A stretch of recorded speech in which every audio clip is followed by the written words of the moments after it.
दोस्तों, आज की कहानी है ननद जी, आप हमारे पति पत्नी के बीच झगड़ा क्यों कराती हो।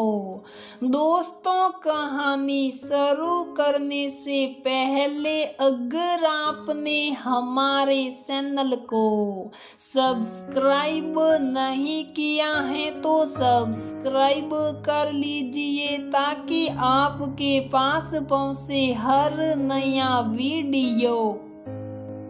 रीमा की शादी को 6 साल हो गए थे। ससुराल में सास ससुर और एक ननद कविता थी जो ससुराल से लड़कर मायके आ गई थी। रीमा को उसके आने से परेशानी नहीं थी, बस रीमा को लेकर उसकी सास और ननद में जो असुरक्षा के भाव थे वह उससे परेशान थी। शुरू में तो उसने ध्यान नहीं दिया, पर फिर उसे लगने लगा कि माजी और दीदी सुरेश को उससे दूर रखने की कोशिश करती हैं। वे दोनों अगर बाहर जाते तो साथ में सास भी तैयार हो जाती। फिर तबीयत खराबी का बोलकर जल्दी घर आ जाती। वे अगर अकेले जाते तो फोन करके उसका दिमाग खराब कर देती। एक पैसे का हिसाब पूछती। माजी अक्सर उसे कहती कि सुरेश और ये घर पैसे सब हमारा है, तो उस पर अधिकार न दिखा। रीमा का इन सब बातों से दिल दुख जाता था। पहले तो वह सुरेश से कुछ नहीं कहती थी, पर जब बातें बढ़ने लगी तो उसने उसे कहना शुरू कर दिया। शुरुआत में सुरेश अपनी बोली माँ और दीदी के बारे में कुछ नहीं सुन सकता था। रीमा बहुत दुखी रहने लगी। उसने सबसे बात करना कम कर दिया। सुरेश रात को ऑफिस से आकर 1 घंटा माँ के पास बैठता था। ये भी माँ का आदेश था। वह उससे सब हिसाब किताब पूछती थी। एक दिन सुरेश की माँ ने उससे कहा, बेटा तू जैसे बहू को महीने के खर्च के पैसे देता है वैसे ही मुझे और तेरी दीदी को भी दे दिया कर। सुरेश ने कहा, माँ मैं तो महीने का घर का पूरा खर्च आपको ही देता हूँ। रीमा को कभी कुछ काम हो तो उसके लिए कुछ पैसे दे देता हूँ। दीदी अंगुली घुमाते हुए बोली, वाह भाई, हम इसमें पूरा घर चलाए और बाकी हमारे खर्चे। वह बोला, दीदी मैं माँ को सिर्फ राशन के 15-20 हजार देता हूँ और उसमें भी मैं हर बार सब्जी और नौकरों के अलग से देता हूँ। माँ की पेंशन भी है, फिर उन्हें पैसों की जरूरत क्या है। वह माँ को हैरान छोड़कर कमरे में आया। आते समय उसने पहली बार उन लोगों के मुंह से रीमा के लिए जो बातें सुनी, तब उसे यकीन हुआ कि माँ और दीदी के दिल में बहुत असुरक्षा के भाव हैं। वह खामोशी से बेड पर लेट गया। उसने सोचा कि माँ को लगता है कि रीमा मुझे माँ से दूर करना चाहती है और उसकी नजर पैसों पर है, पर सच में ऐसा नहीं था। जो चीज या साड़ी वह रीमा के लिए लाता था, उस पर वे लोग हक जमा लेती थी। घर में केवल माँ की ही सलती थी।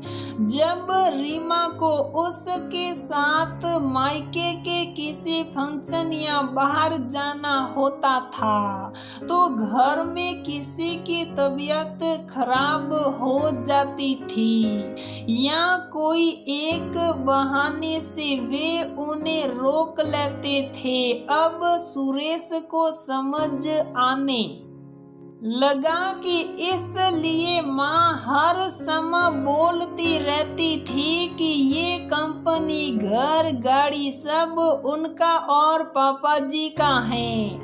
सुरेश की मेहनत कुछ नहीं है। रीमा ने अगर सुरेश या किसी चीज पर हक दिखाया तो वह उसे घर से निकाल देगी। अब वे लोग सुरेश को भी पैसों के ताने मारने लगे। रीमा के साथ उन का व्यवहार तो पहले ही बहुत बुरा था। सुरेश ने एक हफ्ते बाद एक मल्टीनेशनल कंपनी ज्वाइन कर ली और घर में सबके सामने कहा, माँ ये कंपनी अब भी पापा के नाम है। मैं दिल्ली जा रहा हूँ ये सब छोड़कर। वहाँ मुझे जॉब मिल गई है। वहाँ घर छोटा और सैलरी कम है पर मुझे फर्क नहीं पड़ता। आपकी पेंशन और कंपनी के पैसे हैं आपके लिए। आपको बहू बेटे की नहीं सिर्फ पैसे की जरूरत है ना। अब हम कभी नहीं आएंगे यहाँ। और हाँ, रीमा ने कभी मुझे आपसे दूर करने की कोशिश नहीं की और न ही इसे आपके पैसे चाहिए। हर बार जरूरी नहीं कि बहू ही पति को सबसे दूर करे। कभी माता पिता खुद साथ नहीं रहना चाहते उनके। वह गुस्से में पता नहीं क्या क्या बोलकर चला गया। उस समय किसी ने उन्हें रोकने की कोशिश नहीं की पर 4-5 महीने में ही माँ पापा को एहसास हो गया कि कंपनी में सारी मेहनत सुरेश की और घर को स्वर्ग जैसा बनाने में मेहनत रीमा की ही थी। वे बिना कुछ लिए ऐसे खाली हाथ चले गए। ये बात उन्हें खाई जा रही थी। ये पैसा अब उन्हें जहर लगने लगा जिसके कारण उनके बहू बेटे आज उनसे दूर हो गए थे। कविता दीदी अपने हिस्से से बहुत कुछ बढ़कर लेकर चली गई थी। एक दिन माँ को अचानक हार्ट अटैक आया और सुरेश रीमा को बुलाया गया। वे कुछ दिन रुक कर जब वापस जाने लगे तो माँ ने रूठते हुए कहा, अब तक नाराज हो तुम लोग। मैं अपने उस व्यवहार के लिए बहुत शर्मिंदा हूँ। तुम कहो तो मैं रीमा से माफी मांग लेती हूँ। बस तुम लोग अब कहीं मत जाना। मुझे समझ आ गया है कि जैसे सुरेश के लिए माँ पिताजी हैं वैसे ही रीमा है। मेरे दिल में जायदाद और सुरेश को लेकर असुरक्षा के भाव गलत आ गए थे। रीमा ने सोचा कि माँ बीमारी के कारण एकदम बदल गई है पर जो भी था वह माँ थी और सुरेश को उनकी आज्ञा का पालन करना ही था। तो दोस्तों हमारी ये कहानी यहीं पर समाप्त होती है।